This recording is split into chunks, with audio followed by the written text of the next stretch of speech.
Good evening, everyone. We will give it just a couple of seconds as folks join in on our webinar, and then we will do an introduction.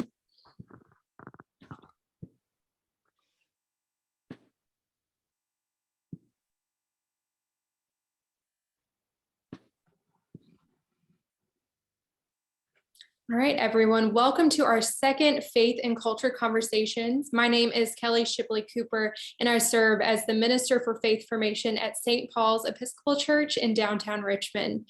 And we are so glad that you are joining us tonight. Through Faith and Culture Conversations, we aim to provide a safe space to talk about the intersection and overlap of faith and culture, specifically through different communities and topics. And tonight we have a really exciting guest, but first I would like to introduce the two parishioners who are the co-hosts for this evening. So Christine Luckritz Marquis is an associate professor of church history and the Master of Theology program director at Union Presbyterian Seminary here in Richmond. And Dave is an associate professor of English at the Virginia Commonwealth University, also known as VCU.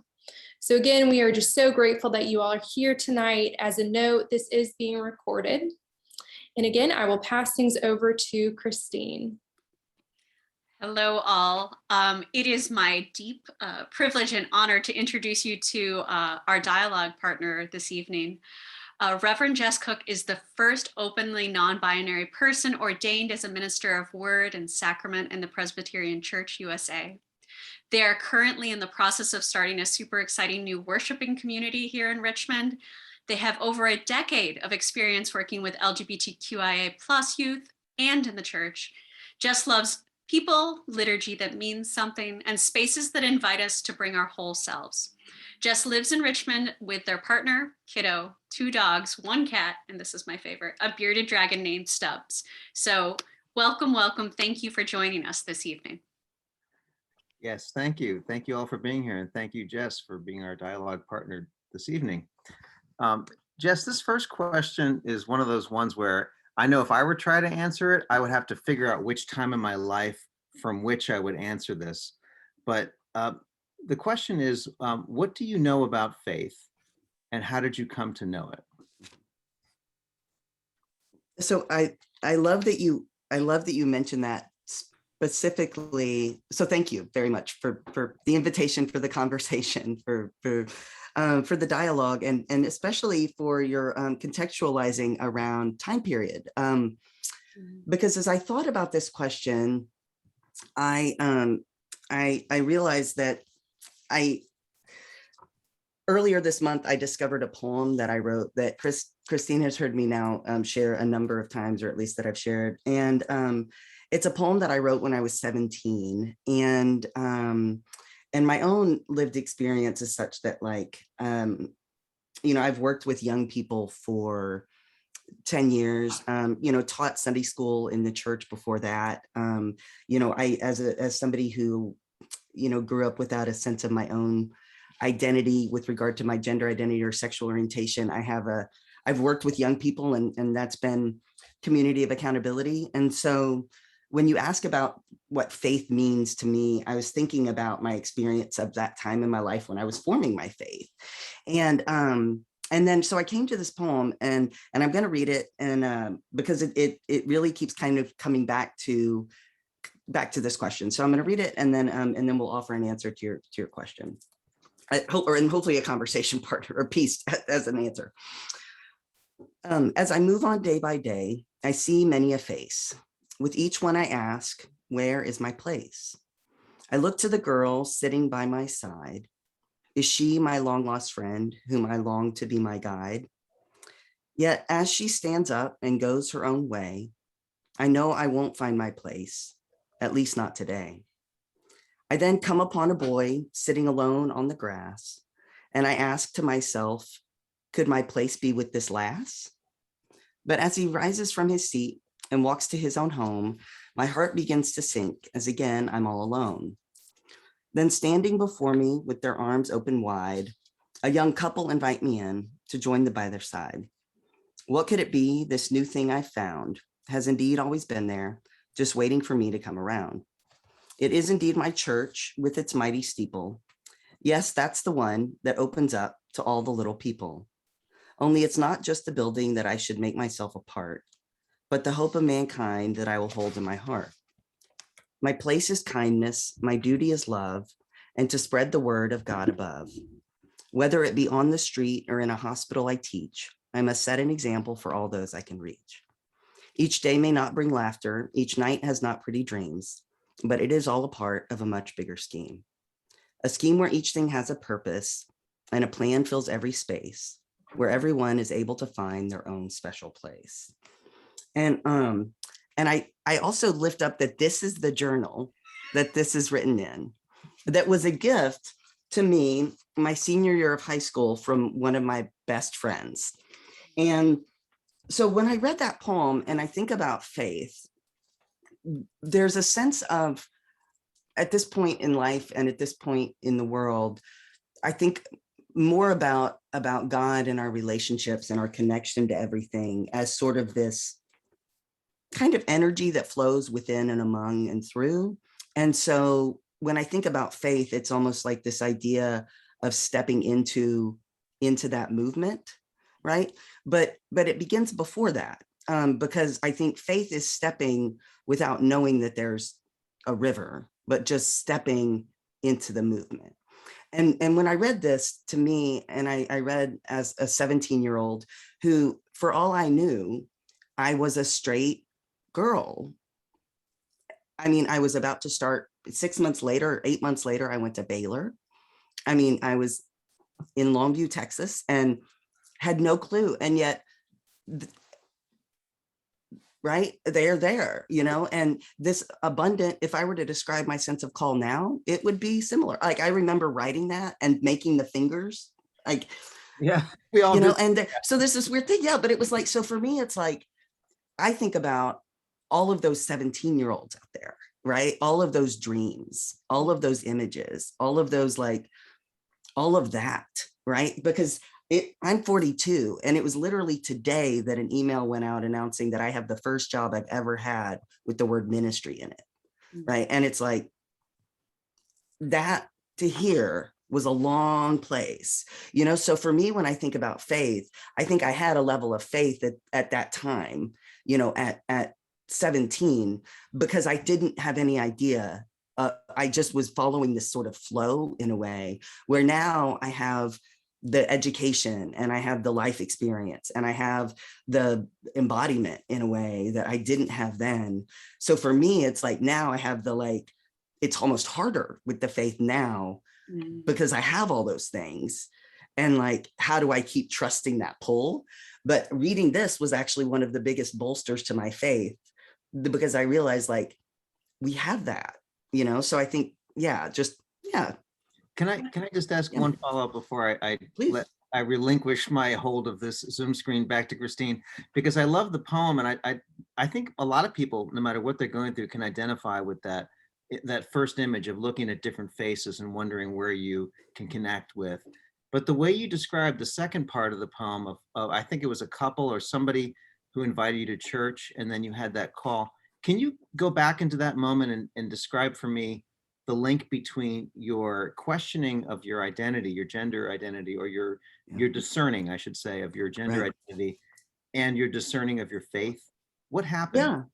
Well, I love that question, because even in that poem, what caught me so much is I'd read it before and I got embarrassed when rereading it because the boy is a lass, right? Like, right. And I remember kind of writing that, which is a funny thing.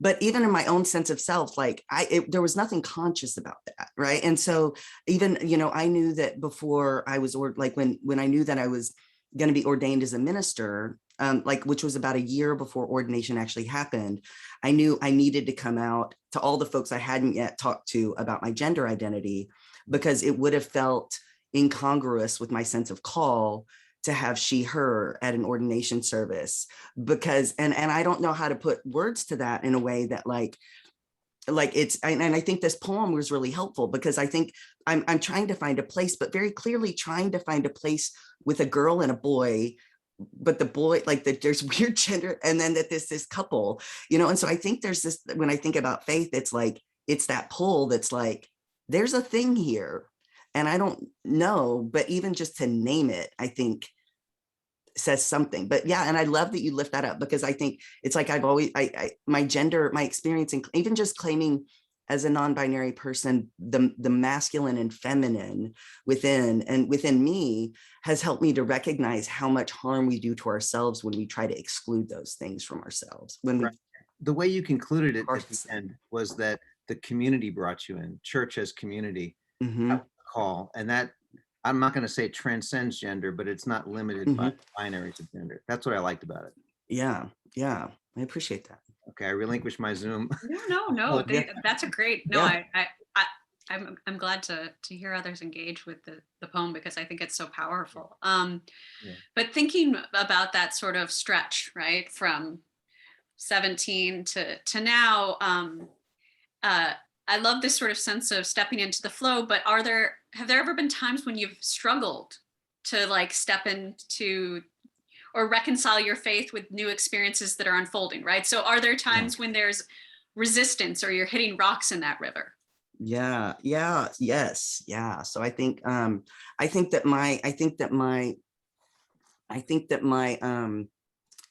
my river has had more rocks than water at times, it seemed. And bringing in water is actually a part of it as well, because of baptism and because of my own, I think, relationship with the sacrament of baptism as a buoy in those moments. But yeah, I mean, I think, I spent a lot of my life terrified I was going to go to hell. I mean, so I think, and it wasn't, I don't know how deep that was, but, well, it was deep. I mean, I don't know how deep it needs to be. I think that, but I think in terms of reconciling my sense of faith and my sense of, like call, I think that there's been a combination of, that's been a more nuanced thing. Like when I was between 8th and 9th grade, I went with a big group of youth, the Baptist, like East Texas. So we took several buses to Florida. Yeah. And, you go for the fun time at the beach, and then week night, day one, they come and tell you that you're, going to go to hell. And so I got saved on day one, and I called my parents the next day, my Presbyterian parents. My mom grew up Episcopalian and my dad grew up Baptist. So they met in the middle of Presbyterianism. So I called my mom and told her that I'd been saved. And she's like, yeah, we don't really do that in the Presbyterian Church. But for me, it was this moment of like, okay, sort of this like, not sure, and I think there was, but at the same time in my Presbyterian, like I can remember in high school, having, we had conversations about sexual health, that were part of it. And so there was this grounding that was kind of gray in a way.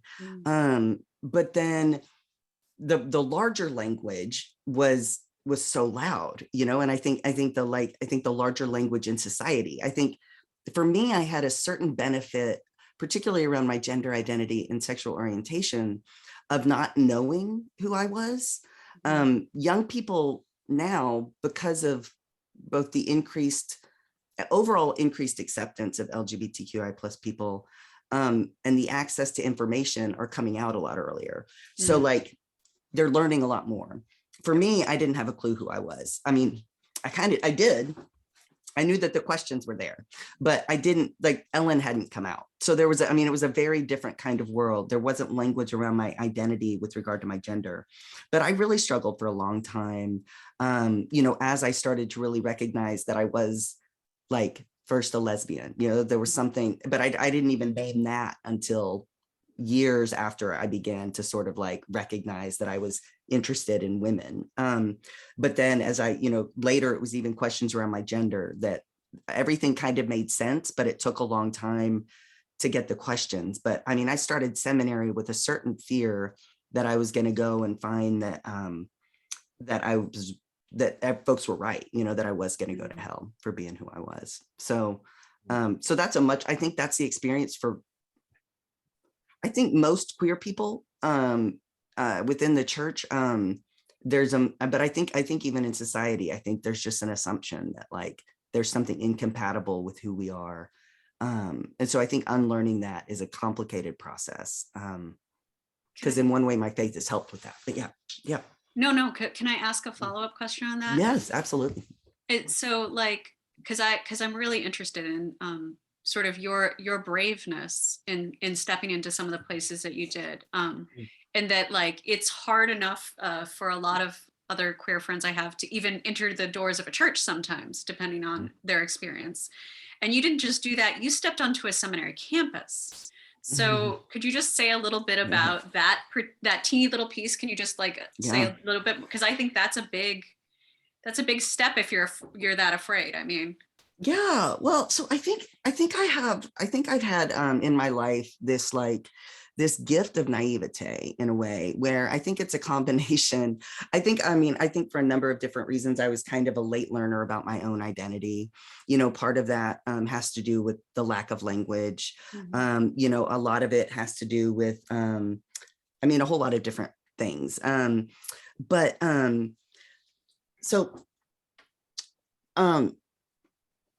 think that even just like in my undergrad, so I'm sort of going back, and I think I've sort of recognized the nuance from the get-go. Like I went to Baylor, as I mentioned, and so like in my experience there, like I realized that people could be very faithful and could also faith could also fuel a lot of really negative things. And so like it's easy to humanize folks in a way. But I think when I started seminary, actually, now that we say that, the reason is that I started off by auditing a class with Katie Cannon. And I think it was actually that I was like, as I was thinking about it, why did I? And it's because, so beforehand, Susan Fox, who was on staff at the seminary, and was an out queer woman, and I had chatted, and I'd sort of in passing, I'd been tossing around the idea of seminary for, well, a decade at that point, but outwardly, I was dating someone who was in their second year at seminary as well. So I mentioned, and Susan said, why don't you just audit the class? And it was on day one. It was Dr. Cannon's Womanist, Feminist, and Mujerista Ethics class. And on day one of that class, it was like, oh crap, I think I'm going to seminary, or like, I'm going to go to seminary, because it wasn't a matter anymore of like hemming and hawing, am I going to do this? But there was just a sense of like, oh, so I think, and Dr. Cannon's classes had a way of instilling a certain amount of courage. I think because she equipped us to really like know how to tell our own story. And I think for me, grounding in seminary with that, like I then started writing a New Testament, but like having that class as a beginning was like, yeah, I think especially going from, I have an MFA in photography as well. So to go from this very similar kind of context where you're asking questions about things, you're looking at language and all of that. And then to go into Dr. Cannon's class, and it's like, oh, this tracks. So then it wasn't until I got into seminary, it was like, oh, this is different than it, but it still applied in a lot of ways. Absolutely. No, that makes good sense. And I'm going to hand things over to Dave, but I realize that not everybody, but you and I may know who Dr. Cannon is and was. So I just wanted to take a second to not even begin to do her legacy justice, but she is a former colleague of mine who passed a few years ago. But Dr. Katie Geneva Cannon was the first Black woman ordained in the Presbyterian Church. She was the ethicist at Union Presbyterian for a very long time. One of the founders of womanist theology, a huge mentor in the field, and in fact, the first Center for Womanist Leadership she founded the year before she passed. And so we have at the seminary a Center for Womanist Leadership that's now named for her. So I just wanted to frame that for people, that she was a very huge, influential, larger than life sort of scholar and teacher, but she was this amazing human being who had this ability to look at you and really see you. And so I can imagine why under her particular gaze, you could not know yourself anymore to a certain extent. Yes. Right. That was why. And it was very early on that it was like, oh crap. But yeah, it was that class. Because as I said, it was like, I don't know how. It was like, oh no, that's how. Yeah. And thanks for that context. I was about to ask that same question just to kind of fill it out, and just to carry the conversation forward from where you two left it. That what I'm hearing from both of you is that there's this link between faith and culture, and it's perpetuated in part by the implicit assumptions that we carry with us, but also by these opportunities we have to make them explicit and to direct them. And that what I'm sensing that you discerned, Jess, was that you had an opportunity in going to seminary to infuse your sense of what that culture ought to be, or to in some ways maybe direct the ship of state that is theology or the church or the Mm. faith, or at least just that your voice mattered, Yeah. that Yeah. you felt empowered, at least in that class and in that moment. And then I heard what you said before about these fears of going to hell, or that Mhm. whatever you were doing or thinking was wrong with the culture, and that the culture connected to the church was a way of kind of naming you or excluding you.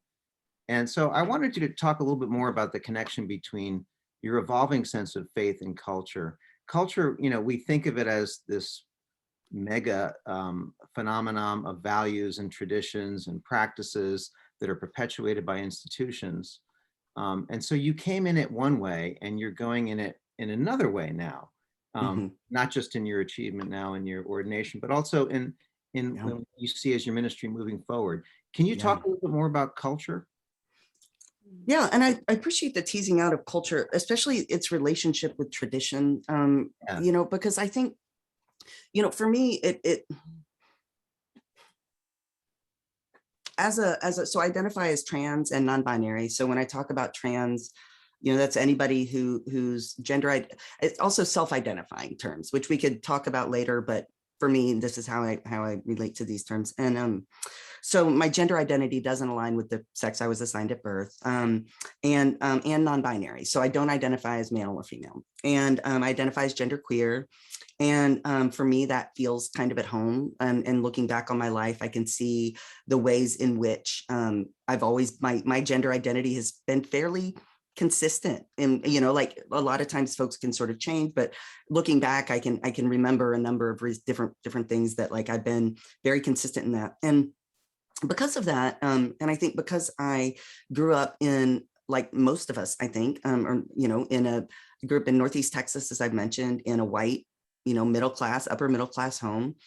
And so there was a certain way that I think that my experience there was that it was just very binary in the way that we function, right? So and not just around gender. I mean, I think gender certainly came into it, but also around like us and them, right? And even how we talked about what we didn't talk about, like we don't talk about them, we don't talk about that, right? And so I grew up though in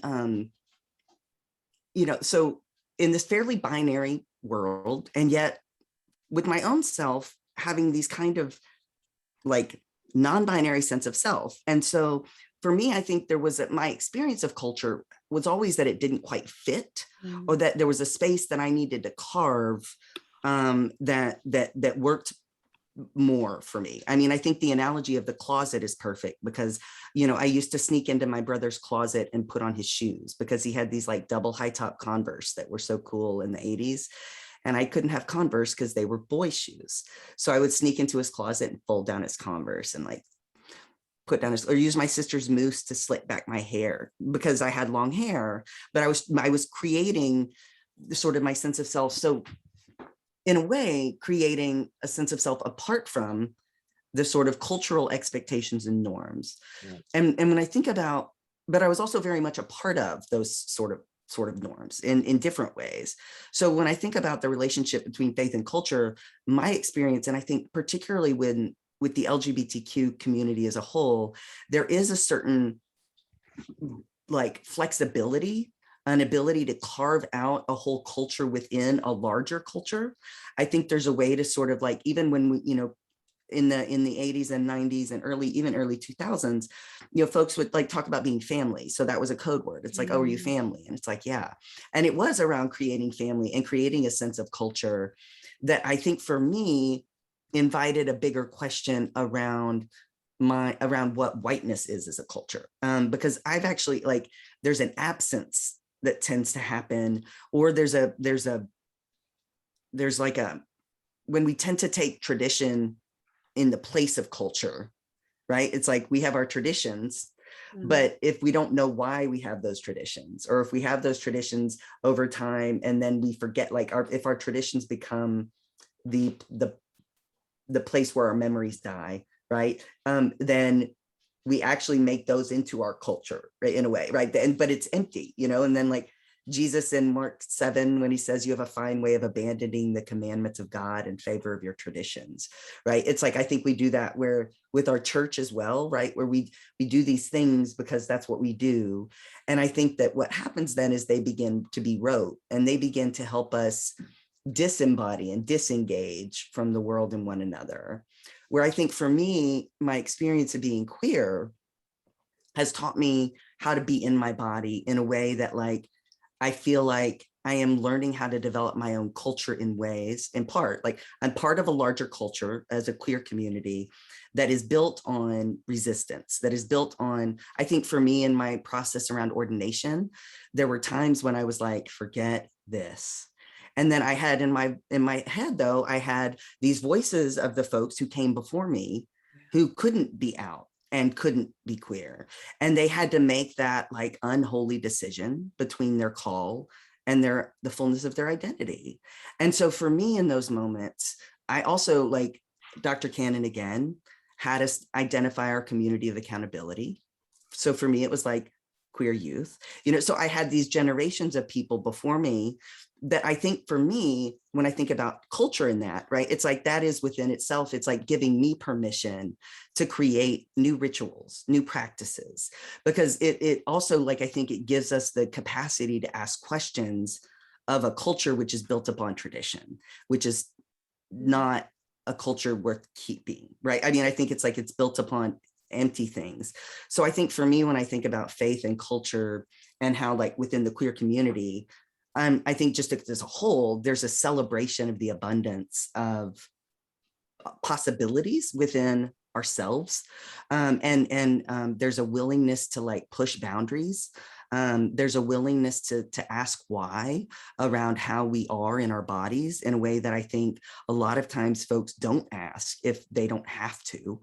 And so I think with that, it's also then it's like, let's try new things. And I think when you talk about queer Christians or faith people, especially, I think it's like, well, I mean, especially during COVID, if you want to talk about how to have worship outside of church, then talk to people who've been told they can't worship in church, but worship anyway. Because I think then you have that, like, culture developed. So I don't know, it feels like oversimplification in a way to just say, like, trust yourself, because it's also like, when I engage with cultures outside my own, I feel like I can do so with a deeper sense of humility and respect and trust, and with a willingness to engage in a conversation where I'm not trying to claim this as my own, if that makes sense. Like, yeah, I don't know if that's a longer answer, helpful. Yeah, it's really productive, and I enjoyed that. I'm just thinking about what you emphasize is the call to community, or the call to questioning, and what are the questions that bring us together?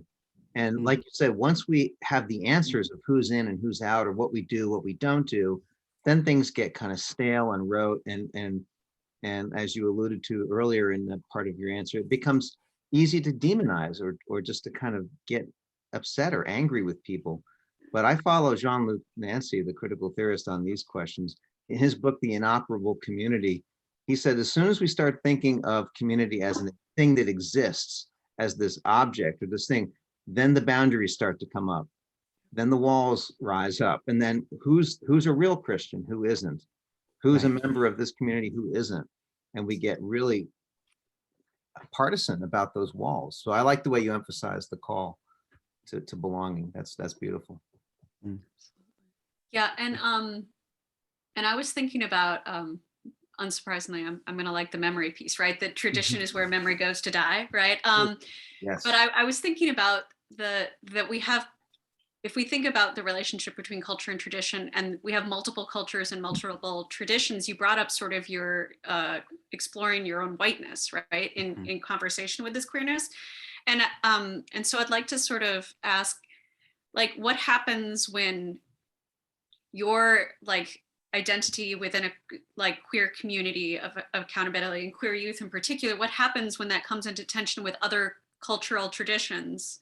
And how do you pull apart that sort of thorny mess? Yeah. So, I think it's kind of talking. So I think recognizing, I think how how these systems function, I think is a big part of it. And so this, again, Dr. Cannon was great. She's just there, if she's just here. But one of the tools that she gave, was like looking at parts of your identity and to see where you fall above or below these lines in society. And it was a way of breaking it down, and that made it accessible and kind of digestible, but also exciting, because it put words to things that enabled me to understand myself with a deeper sense of where I came from, how that impacts how I live in the world. And I think, like, as we think about like language, and I just rambled and I got myself away from your question because I was thinking about Dr. Cannon. So if you could come, can you bring me back to your question again? Yeah. So my question was, if you think about sort of those identity inventories, those intersectional identities that she was drawing your attention to drag you back. Right. What happens when either in yourself or in your community or communities of accountability, you find them at odds, right? Yeah. And maybe even they're both faith communities, right? Yes. And so I think with that, I think that's where that's the being close part, right? Because I think we depend on our relationships. So for instance, today, so I'm starting a new worshiping community that is hopefully going to be connected with an existing community, but I'm collaborating. My primary ministry collaboration partner is 27 years old and is Black, is gay, but grew up Baptist, but also in within some Presbyterian contexts as well. So as we're talking about things, today we were talking about our lived experience in the world. And I said something about, and we were talking about whiteness, and we were talking about what does that mean and how do we define that? And I said something about the factor of how I navigate in the world around gender and around race, right? Mm-hmm. And I said something about race, and I was like, which is a bigger thing? And I was like, well, I mean, and I caught myself as like, I don't want to weigh these, but no, it is a bigger thing in the United States. And those are, I would say, race and gender are the two biggest things that like the two biggest markers of who we are in terms of gender, how it's expressed, and sexuality, but like, I think those areas, but race is the wound that we continue to like avoid healing, I think, especially as white folks. And so I think it's just naming it, because I realized, like, in conversations with Charles, we've had enough dialogue that we know about the ways in which racism shows up in the LGBTQ community. And like, we know that, like, because all of these systems are systems of people, that they are going to have these isms, because we as people are going to mess up. And that's what we do. So it's like, it's more around, like, we get into this sort of punitive approach, right? That I think within the church gets so redone, like, you've done something, you were punished, right? Where it's like, even for us, as we talk about an abolitionist approach, right? What that means is, like, it is without punitive damage, right? So it is a place where it's like, we're committing to being in relationship with one another. And we also realize that we function within this world that tells us how to be. So that means for Charles, who is, would say, like, is kind of agender, but like assigned male at birth, and like, like hasn't had the same experiences with gender that I have, right? I haven't had the same experiences Charles has had with race. We recognize there are ways that these two areas are going to be our blinders and our biggest soft spots. So we talk about it, and I think that's one of the biggest things, is like, we let ourselves speak about what that's like in a way. And I think for white folks, especially, I think for us, talking with each other about the pain, like, about even just of what it was for us, for so many of us growing up. I think even just like for generations, it's like we were taught to just like, keep your feelings in, right? Be polite. And it's like, so recognizing that, we were taught that, our parents were taught that, their parents were taught that. And there was also, like, we know a lot of things now about trauma. We know a lot of things about the impact of trauma on the body that we can talk about now, but it's going to require giving ourselves permission to, like, be close. And so for me, when I think about how do we deal with it, it's like, recognize that, like, those things exist. And that, like, part of it is like, how do we have conversations with one another in ways that we can really learn and know, and also so that we can then equip allies to do the work of educating in different ways, so that like white folks can talk about racism, but if we don't actually have relationships with people of color, so we're going to just sit and talk to each other about, like, and then we're just going to try to fix the problem. And it's like, but that's the whole issue, is that it's a lot more complicated than that, and a lot simpler as well. Yeah, it has to be embodied. It has to be in a practice that's natural, intuitive, and built on relationships of trust and respect. And I love what you're doing. That sounds like a really, really spirited community. I wish you the best of luck in developing that worship community. I think we'll all look forward to hearing reports on developing as you move on with the work. Thank you. We're sort of sadly coming towards the end of our time here, and it's flown by, but I wanted to float one more question by you before we turn to the audience and ask if there's any questions. But it has to do with faith. We've talked a lot about history, politics, race, gender identity, and so on.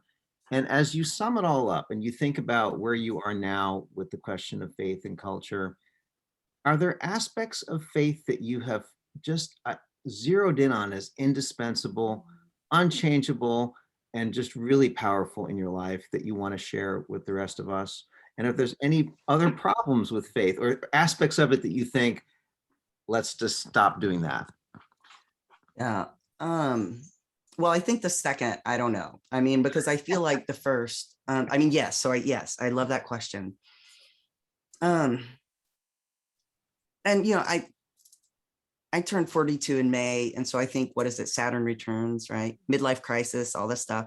So maybe that's it. Maybe it's our ongoing, revelation that we're experiencing, this apocalyptic time, the season of upending change. And I will say that my faith is more, I almost said unwavering in a way, in terms of like, in my own practice, I've been going through this like deepening sense of embodiment. That's a larger conversation, but around physically feeling alive in new ways. That has to do with meditation. It has to do with mindfulness. It has to do with new practices and different things. But so I'm at sort of curious place where it's like, my belief in all of this is more profound in ways that I find myself experiencing the holy beyond the limits of my own language. And at the same time, I find that as I'm reading scripture, and particularly doing more embodied practices, taking time to slow down, to breathe, to try to learn what it is to be in the rhythm of a moment, right? That it's simple and the hardest thing ever, but it's really just around being and being present. And so what's interesting though, is then as I read scripture through this lens of presence, right? I mean, today, for instance, I was with Charles and we read scripture together, and I was reading Romans 1, which is the chapter that has been probably one of, if not the single most, this and Sodom and Gomorrah, like text used to justify atrocities, right? But if you read before, right, Paul is saying that humans, we were created to see God in everything. And actually says creation does. So humans have no excuse, right? Like that we were created to see the abundance of God everywhere. Yeah. And I love that, like, humans have no excuse, right? And instead we turned our thoughts to folly and we worship these things that were there, right? And for me, it's like, I read that. And for me, I'm like, we don't need any, like the religion, like we made this stuff, right? We made this stuff and we put words to it, and it's important. For me, I would say that Jesus is absolutely, without a doubt, the way that I understand how to live into my relationship with God. And Jesus is very specific for me in that way. And that for me to follow, and I think part of, like, I've been making prayer beads in part because it feels inauthentic to use any sort of something to pray or meditate if I don't know if it's inauthentic to my tradition, right? In a way that it's like, so for me, it is important. So there are 50 beads for Jubilee, right? And it is about where do I put my energy and my practice. So in a way, it's like, for me, when I think about my, like, what does it look like? It's like, I think the invitation in our life is just to be close and to trust the Spirit. Because I mean, even like I've been thinking, and this last part, but like the Good Samaritan I keep talking about. And, as we talk about this new worshiping community, being really guided by the second commandment, in that if we are, we can't be in right relationship with God if we're not in right relationship with our neighbor. And so the most readily offered example of that is the story of the Good Samaritan. And I've been sitting with the Samaritan a lot because the Samaritan isn't actually good, right? He's not called good anywhere. Even in my Greek study Bible, there's a heading that says the Good Samaritan, but the word good is never ascribed. In fact, Jesus is pretty clear in Mark, and I need to look in Luke as well, to say that only God is good. Right. But the Samaritan, and actually in Luke 9, so in a chapter before, the Samaritans actually explicitly keep Jesus out. They say, we want and make James and Peter and James and John so mad that they're like, can we burn this city down? Right. So and then the Samaritan shows up and he's not good, right? But he's close. He's close. So his radical act is that is close. But then what happens is that he recognized the Spirit of God actually moves him. Mm-hmm. He is good because he's close. And then he sees his humanity, right? His compassion, he draws near, and then God does that work, right? So like, how many times do you hear people talk about how they've changed their mind about some large group of people because they know someone? So like, for me, I think at this point in the world, the most radical and countercultural thing we can do is to actually be close to one another and to trust the Spirit. I mean, I think that's the other part, is that we trust that when we're close, that we something is happening, that like we share the vulnerable things with each other. And that doesn't mean like share it with the whole world, right? I mean, maybe, but we do it within our community, right? So it's like, for the church, it's like we start talking to each other about things we're scared to talk about, because we need to talk about it anyway. But also we work in rituals in that way. So I think the biggest thing I would say at this moment is like where we go is like trusting that this is real, right? And that we can be close. Because I think for me especially, it's so hard to believe that I'm really just loved. And some days that's hard to believe that I'm really just loved because what I believed about my queer self. And other days that's really hard to believe because of what I have been taught about my white self, and like in both of those, I know that like the sacraments have done more, like even just remembering my baptism as an active thing, right? Like being around water all the time, like reminds me that I'm loved. So like that message can get through to my stubborn little brain and my tender little heart, but like, it's like, I think we believe it's real, right? It's like, it doesn't have to be more complicated. Like with communion, it's like share meals, you're going to know who's hungry if you're sharing a meal with them. And like, so I think it's like, stop writing programs. Yeah. Just share meals. That may be an oversimplification, but like, yeah. Yeah, I get it. I love it. Yeah. I love the way you talk about queerness and whiteness in the same breath. That's so refreshing and so important too, because you're the common denominator, like you're saying, is proximity, or and distance and closeness, basically. And how willing are we to close the gap and to recognize that denominator of humanity and love? And that's really important. I would just, if I answered my own question, I would say, you said it better than I could, but I'm just saying that love is the thing that I always return back to when I ask myself that question. What is the universal part of faith that I can carry with me and carry forward? Love doesn't fail. I love the way you articulated that. Mm-hmm. I bet you do too, Christine. I do. I always feel excited and inspired when I have conversations with Jess. So this is the opportunity if folks want to send their questions in. But while we're waiting for folks to do that, I'm going to ask you a sort of off the official book's question, and that's one of the things that is so important, and you've done such a good job talking about in relation to your experiences of culture and your relationship with your own faith, is this, and sort of where you are in that, is this deep sense of being in your body, and about how that body is moving in the world.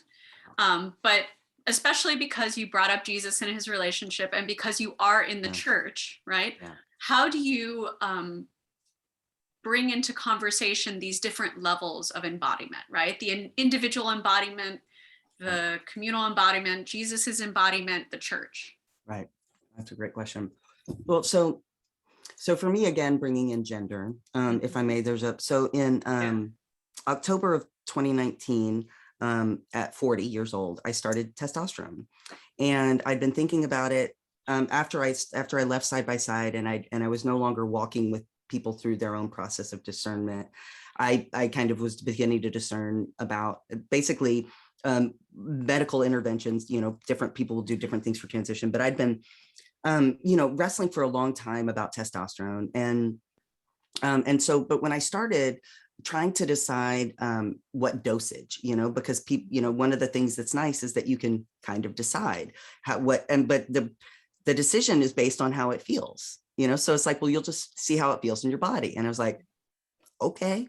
So then I started on a low dose, and then ended up going to a dose that was higher. And it was like, oh no, that's too much. But basically it was like too hot, too cold, just right.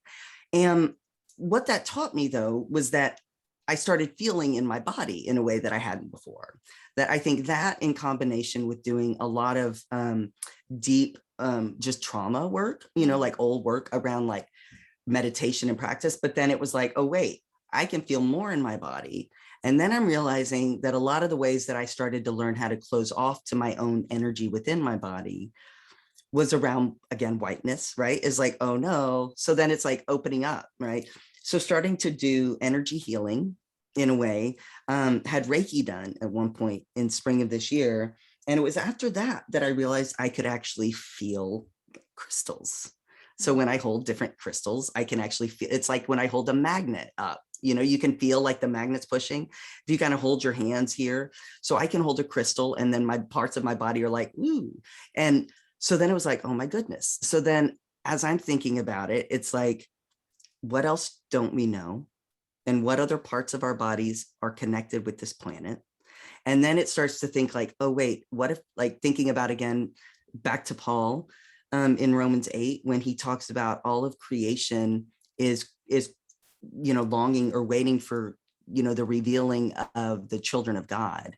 Mm-hmm. And it's like, what if Earth is just waiting for us to realize that we are all imbued with the same spirit Jesus was imbued with, but we can't hear her because we're so out of tune with the planet because of all these things that we don't actually know that she's crying out, right? And it's like, oh.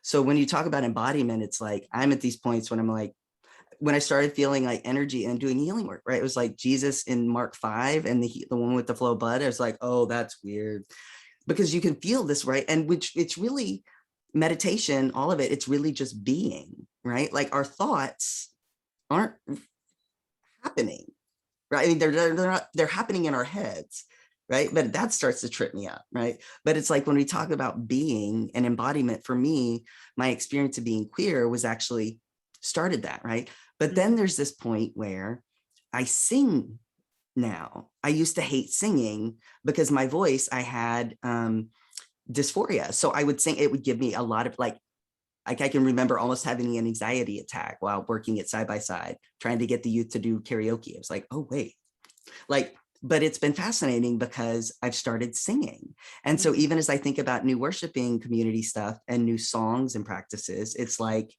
I'm singing and I'm like, I love it when pastors sing, but it's like, these are songs that wouldn't have been sung if I hadn't started learning to be in my body. So then again, it's like, think of all the songs we all could sing if we learned how to be at home in our bodies. That's a great what if. Right. But we have a question just in to kind of pick up a little bit of what we were just getting at here. Yeah. Question is building off of embodiment and Christ. I'm wondering if you could talk more about how you see the relationship between the figure of Christ specifically and queerness Yeah. or vulnerability. I relate to so much of what you've said, so thank you. I love that question. And I feel like part of it, and I think the figure of Christ, I think there's also the figure of Christ apart from white Jesus, because I feel like white Jesus has been, and for me as a white person especially, I've been considering, what does it say if the embodiment of this only embodiment, right, that we're presented really is this perfected ideal in a way that none of us can actually ever achieve, right? And so then I think that's a larger question that we need to have. And I think especially as white people, because I think it separates us. Like for me, what I know when I was working at Side by Side, I learned more about the cross in a way than I did before. So I think by that, I mean, before I worked at Side by Side and was working with LGBTQIA plus youth as a youth programs director, which is an organization here in Richmond. But when I was in seminary, I struggled with the language around the cross, and I struggled with what to make sense of it. How do I make sense of it? This lived experience of Jesus and this death and the way that it's been misused and the way that it's been glorified. And but then when I was working with youth, what I realized is that I talked a lot about like those Holy Saturday moments, those moments when like nobody, like the resurrection was not yet. I mean, it was in the mind because it happened elsewhere, but like, right. But like that Holy Saturday moment when like, we don't know how to see our way through this. And I have a tattoo on my bicep that says a bird doesn't sing because it has an answer. It sings because it has a song.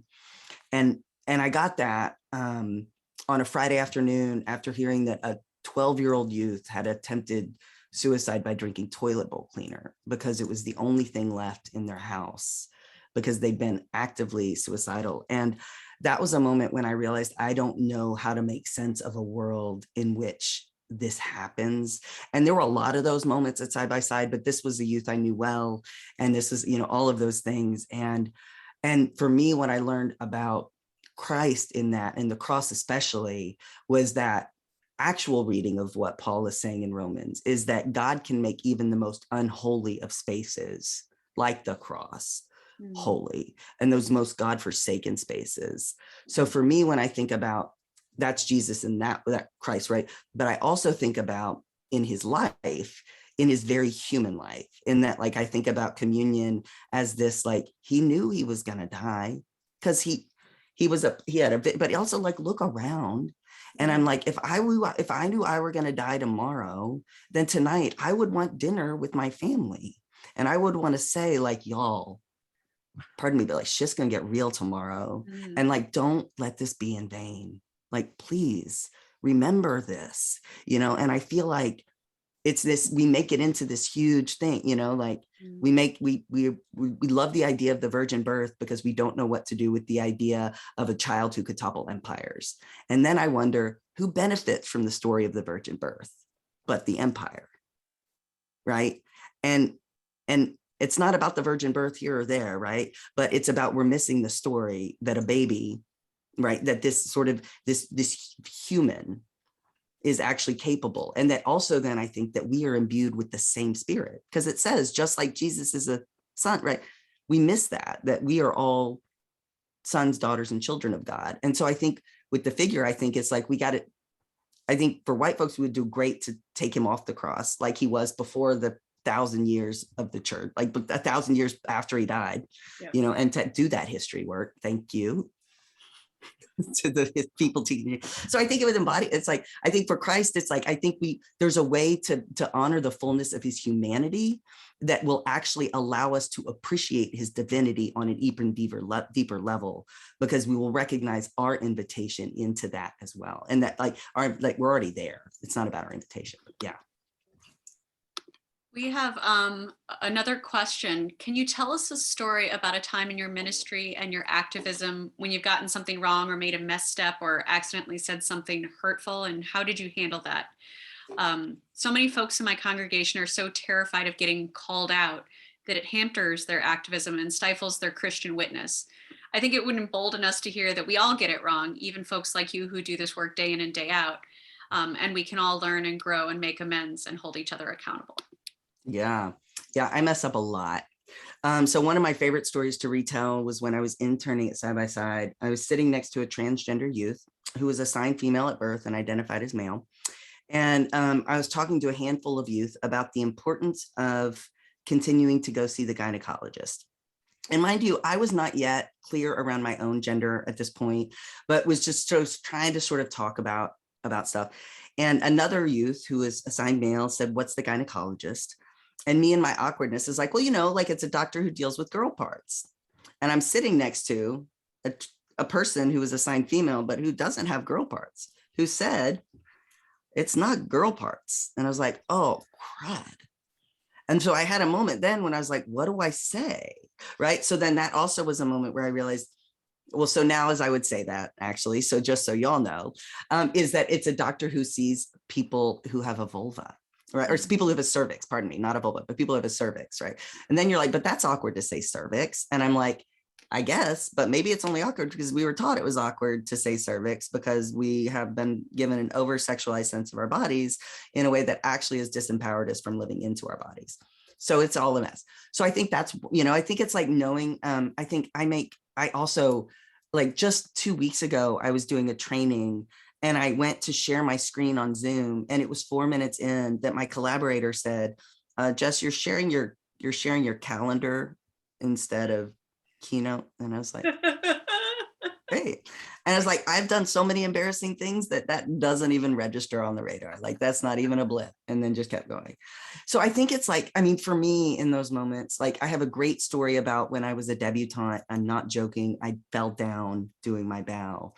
So like, I have had so many funny blunders in this way that like, I think the messing up, I think for me, I will also say that there was another point when, as we were starting a group for youth of color at Side by Side, that I had a moment in this group, in this space, as the only white person and the only person who was, like, as the youth programs director, the only person on staff at Side by Side and on full-time staff. Yeah, maybe on staff, but that's also another point, right? So as we're talking, as at the beginning of planning this group, someone was lamenting the lack of having reached youth of color. And I had a moment where I got kind of choked up and sort of recognizing like, yeah, that sucks. We hadn't reached those youth. And a partner right next to me, paused and said, now I'm just going to say that one thing we do not have time for if we're doing this group is white tears.